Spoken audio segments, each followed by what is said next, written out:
Hi friends. So friends, actually I want to today touch upon a few things which is mostly related to rice agents. There are a lot of rice agents in India who will help you buy rice from rice mills. At the same times, there are a lot of rice agents outside India who will help you get rice orders for exports. Well, you will have to make your choice. You will have to make your learnings on कौन अच्छा है, कौन who is not good, who might be risky to work with, who might be good to work with. Capacity के ऊपर भी decision होता है. For example, both agents, right? अगर if you are working on a order which is 100 containers order which has to be fulfilled in the next 2 weeks, right? How can you source about 100 or 200 or 300 containers? How can the agent help you do that? Or how, if you are working with mills directly, how you can do that? At the same time, if you are working with a rice agent who is outside India, how can you actually work with a rice agent outside India? And what kind of order size and what kind of quality orders these rice agents can get you? Like the rice agents outside, some are concentrated mostly on, say, Southeast Asian countries, be it Philippines, Malaysia, Vietnam, Indonesia, Singapore, or there are agents who mostly concentrated on African regions, West African regions, Cotonou, Dakar, Senegal, all the West African ports, right?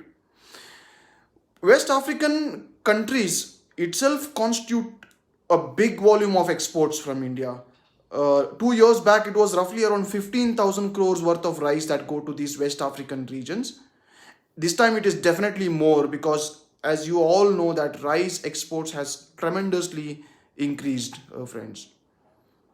So friends, अगर आप rice के business में हो, if you want to increase or improve or expand your rice business, और if your existing rice business में आपको बहुत सारे improvements करने हैं, so then there is a lot of things that you might actually need. It might be a local trading rice business, it might be a rice export business.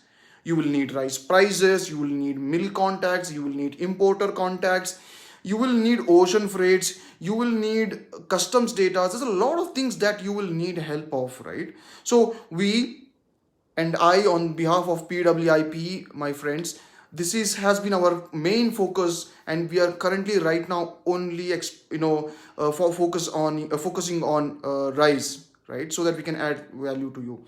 Let's talk about a few things based on my own experience, friends, right?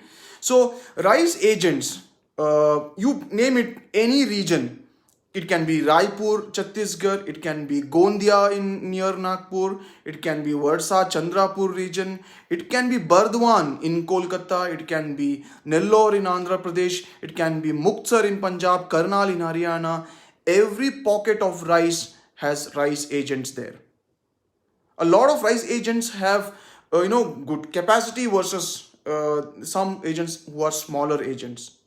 And these rice agents will actually, if you build a good relationship with them, they will help you procure a lot of rice, and they can actually help you give a lot of credit as well, because when they are actually talking to a miller, millers will ask them, कौन है party, कौन सा party है, क्या payment terms हैं, तुम guarantee ले लोगे. So these are the questions they ask agent. So if the agent is convinced, and formal steps like taking a post dated check, documents, even this does not work at all for them. It is purely based on trust. If they like you, if they trust you, they will go a very long way to support you, right? So you will have to decide which agent to choose, which miller to choose. A lot of people think that it's better to work directly with rice mills. A few people think that it is better to work with agents. I mean, neither is correct or wrong, because every channel has its own importance, friends. You can directly work with rice mills as well, right? So at the same way, rice agents who are outside India, they work on two things that they actually two ways in which they work, right? One is an agent who will tell you that, see, this is the order, this is the requirement for this particular customer. I am trying to put you in touch with this customer. If the order happens, you will have to give me commission once you get the payment, which could be something like $2 a ton, $5 a ton, $10 a ton. And once you receive your payment, this commission to that international agent has to be transferred to them, to the foreign country where they are, where their account is. And that is also possible. That is one way. They will give you the order. When you get the payment, they will tell you, you have to transfer back the commission to them.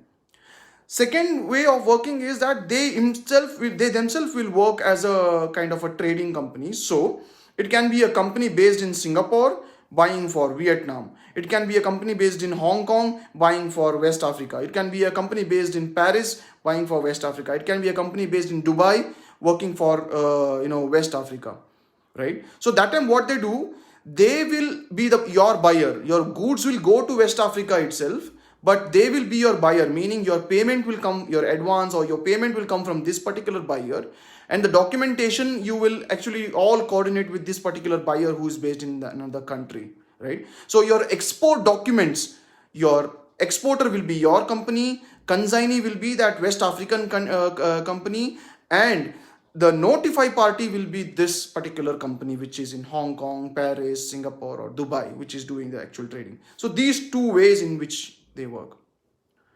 In this rice business, friends, if you have any questions, be it domestic market, be it export market, I can try my best to help you out in answering these questions, right?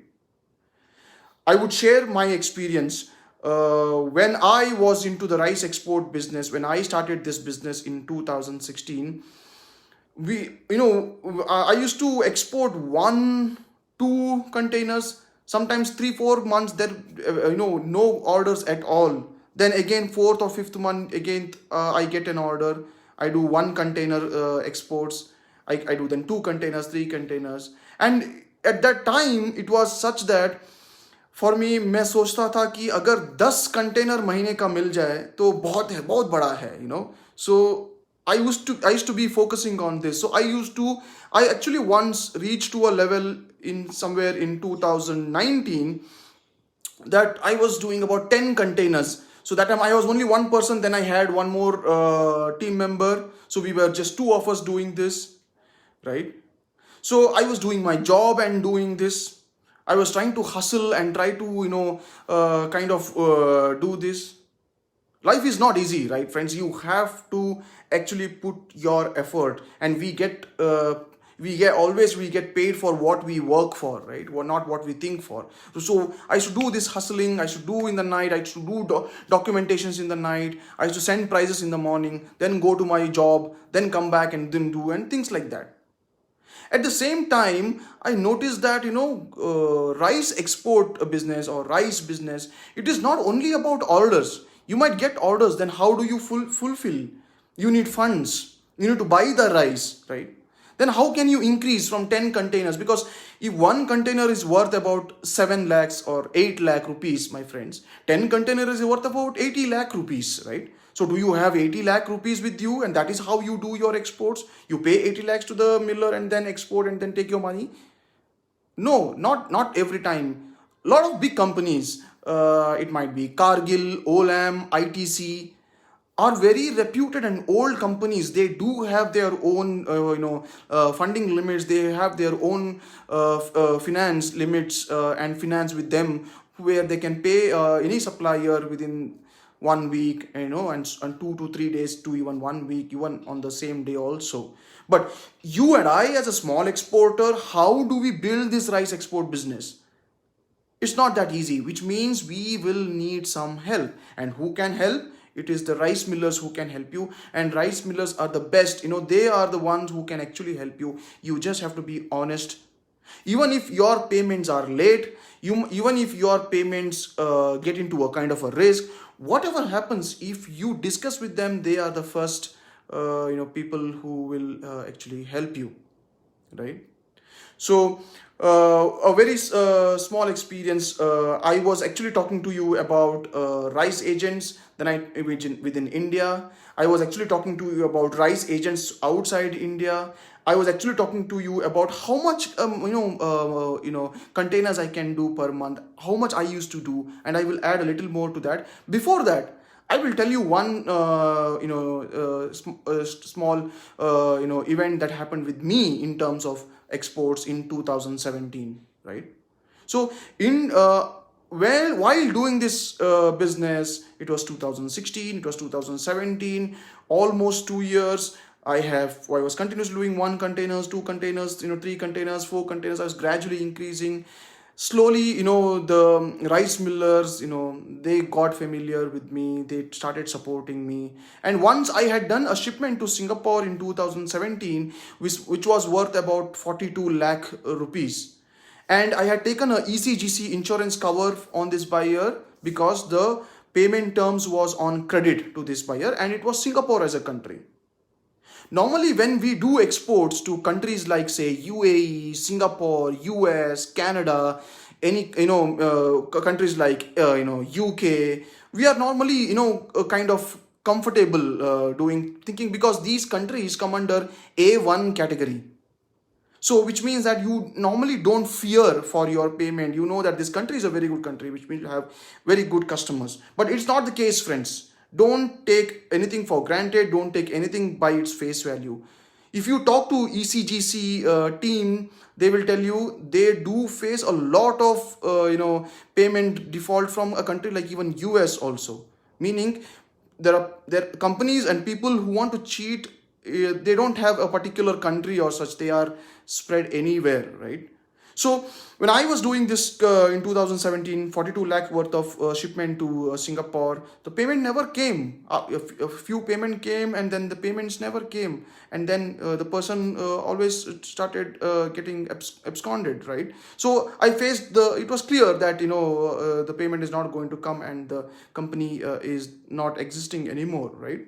So what do you actually do in these kind of situations? You might face these kind of situations, and which is real. And it does not happen daily. It happens once in a while, and that is your time when you really get tested, friends. So what happened?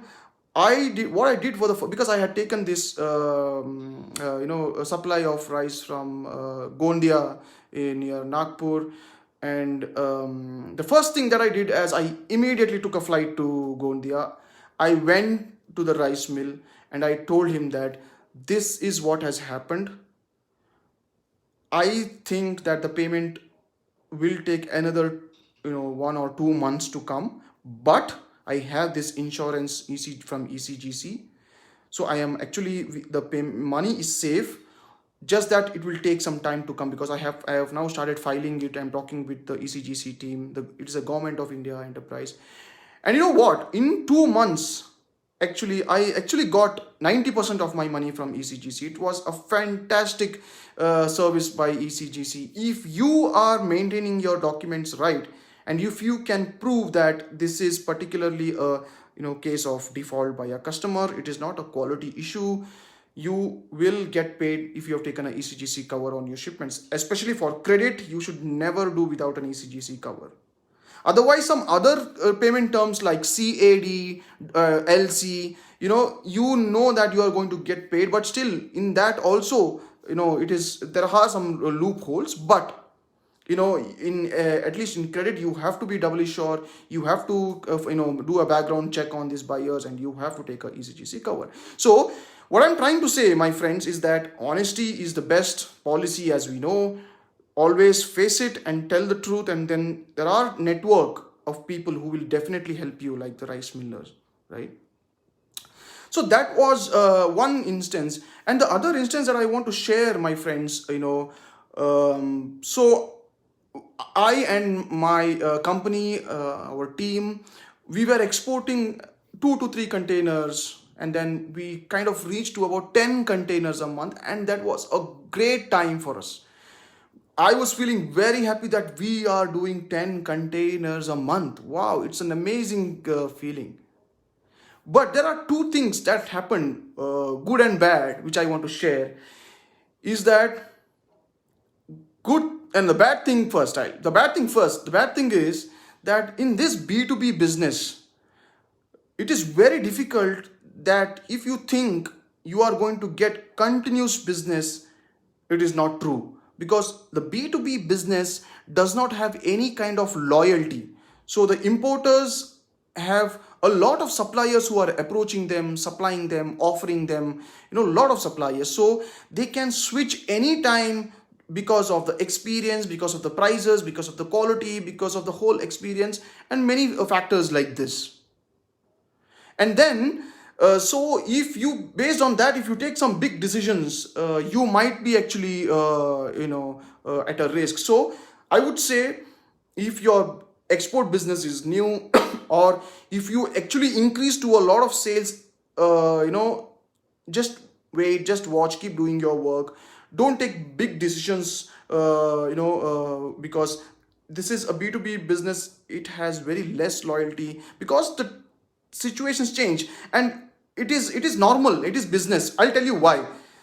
For example, when last year, when we were buying rice from Raipur, Chhattisgarh, and we were doing some rice shipments from through Vizag port, suddenly, the time was slowly changing, and there was the price parity started losing, because Chhattisgarh, when we put the pricing and quoted to customer, it started becoming expensive. Why? Because the time slowly changed from Raipur, Chhattisgarh to Burdwan in Kolkata. Burdwan in Kolkata was having better price and better quality, fresh milling rice, right? Good whiteness in rice. So all the importers and the exporters were all now rushing to Burdwan and buying from there, right? So if we as a company would have stuck to at that time to buy from Chhattisgarh, because the pricing was not matching, we almost we said the borders are not getting booked, because other exporters were offering from Burdwan in Kolkata. And in the next time, it will also happen that it'll come back to Raipur, Gondia, this kind of a region, right? So these things can keep on happening. Either it is the price, quality, a lot of things matter for a particular trade transaction to happen, right? So the experience that I wanted to share, friends, the last one, is that we were doing 2 to 3 containers, and we reached 10 containers a month, and I was feeling very, very good that, yeah, this is the business. I mean, it was really going good, right? But then if you see big guys like ITC, Olam, and these kind of companies, or not even these kind of companies, there are a lot of other companies. Normally they do roughly about 300 to 400 containers a month. And it was not digestible for me कि कोई 300, 400, 500 container प्रति month कैसे कर सकता है. I mean, such a big volume, right? So it was February. We were just business as usual. Corona news had just come into the world, and March, the whole country went into lockdown. And normally क्या होता है कि our order book is somewhere between 2 containers, 3 containers का order रहता है, and we kind of work on that. तो तभी जब लॉकडाउन हुआ, उसके जस्ट पहले I had gone to Singapore, I had rush to Singapore कि ऑर्डर्स मिल नहीं रहे थे. 6 महीने से ऑर्डर नहीं मिल रहे थे. For 6 months, my friends, there was zero orders. मैं कुछ भी करूँ. That time we were doing Sona Masuri. We were focusing on Sona Masuri steam rice. Sona Masuri steam rice has been my favorite. I have been focusing on that. So if you ask me anything about Sona Masuri, RNR, kolam rice, there's a lot of work that we have done in that rice. And that was my favorite rice. We were exporting it 2 to 3 containers में हम बहुत खुश थे. 10 containers में हम बहुत खुश थे. But suddenly 6 months, there was no orders getting booked. Because times change, a lot of suppliers, a lot of offers, buyers, some say quality issues, packaging issues, buyer kush nahi, and things like that. So, but when I went to Singapore in February, then I came back. I came back, and March the lockdown happened, and suddenly because the lockdown happened, everybody wanted to stock up rice. Our order book suddenly from 2 to 3 containers went to 100 containers. There were 10 to 15 customers whom we were talking to, and everybody said, what's the price? I want to, order. Can I ship out quickly? Lockdown had happened. We were not sure whether trucks will move, containers will move, whether they will go to work, whether shipments will happen. But it really happened. But we had an order book of about 100 containers, and we fulfilled that in about 3 months. So March, April, May, this is when we fulfilled like 100 containers of Sona Masuri to Singapore. Suddenly everybody just ordered, right? But then, as I kept doing that, I kind of ventured out into white rice, Swarna rice, broken rice, IR64, fresh milling, rice to rice. What are these qualities? So it was an amazing experience, friends.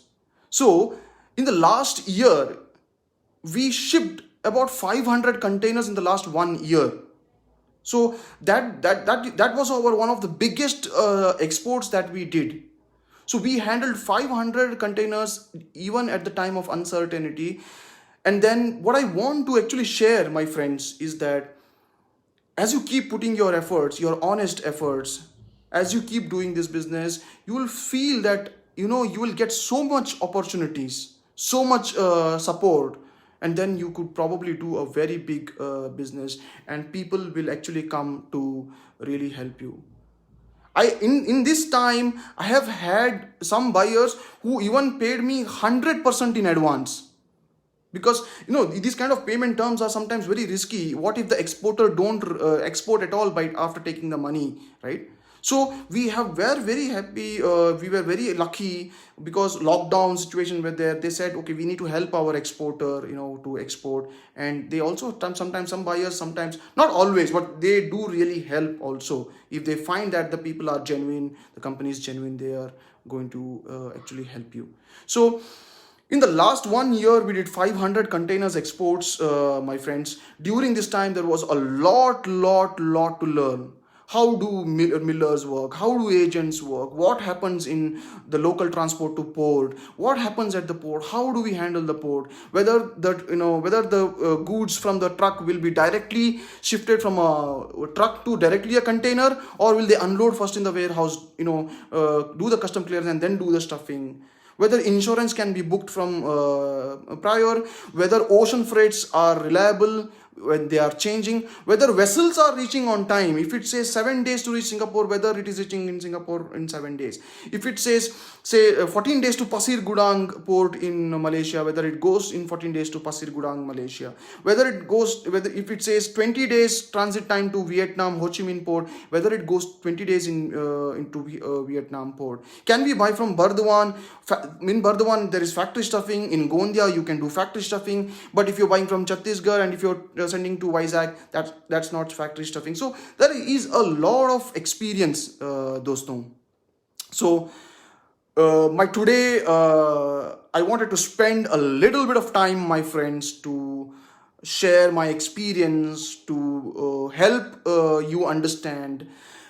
If you have any questions related to rice or exports, don't hesitate at all. Please type in a message. Please send us a message. Send us a video, whatever that you feel is good and necessary. Very big opportunity. Rice is like a gold mine. If you kind of understand this trade, there is a lot that you can do in this trade. Exports has reached about 70,000 crore in the last 1 year, my friends. The whole market, if you see the world map, there is US and Canada, there is African continent, and then there is Southeast Asia, and then there is Europe. So you can always try and understand which market do you actually want to focus. Did you know that a ship that leaves from JNPT port in Mumbai, and if you have an order from South Africa, say for example Durban port, did you know that the vessel reached there in just 7 days?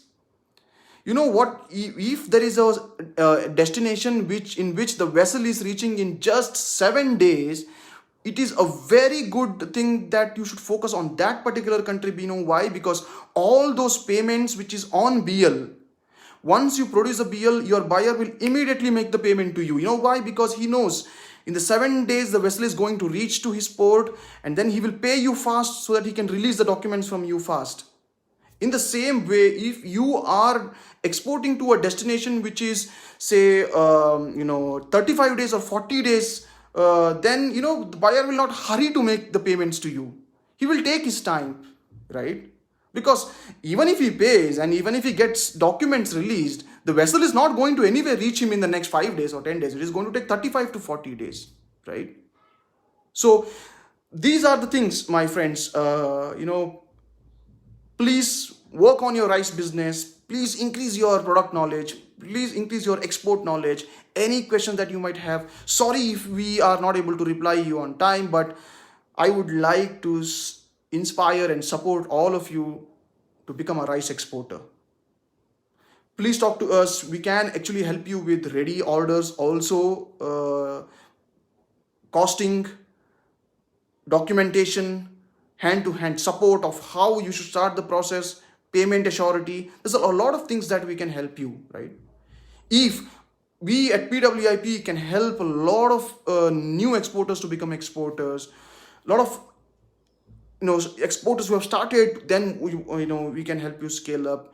We would be very, very lucky and very lucky to support you on this, my friends, right? So I don't have any questions here. Pranay Harne, thank you so much. Prithvi Raj, thank you for your support. I will come back again. So if you want to follow more of export related content, my friends, you have to follow us on Instagram as PWIP Exim. Facebook, we try to focus more on rice knowledge, but yes, now and then let's also definitely talk about rice exports. Thank you so much. See you again next week. Bye.